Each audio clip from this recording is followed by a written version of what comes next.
افسوس صد افسوس کہ بڑے بڑے اداروں نے بنیادی کام چھوڑ دیا ہے.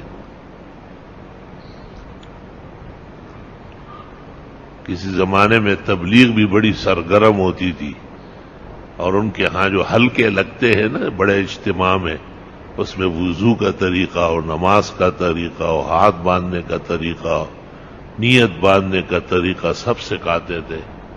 اب وہ بھی بالکل جاپانی اور جرمنی ہو گئے، اور باتیں شروع کر لی.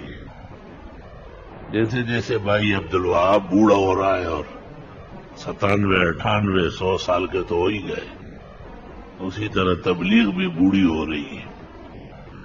بڑے اہم مہم کام چھوڑ گئے. لاکھوں کروڑوں کا اجتماع ہوتا ہے، کوڑیوں کے دام ضائع ہو جاتا ہے.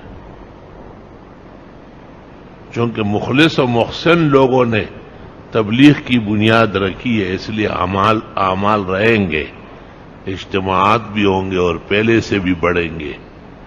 لیکن فکر کی بات یہ ہے کہ ان کو علمی فائدہ پہنچے. اس کے لیے علماء کو، مدرسوں والوں کو چاہیے کہ وہ نور الہدا اور قدوری کنز اور ہدایت کے مطابق ان کی نماز چیک کر لے.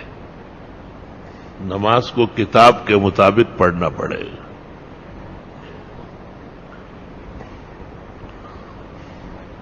اور تعجب کیا گیا ہے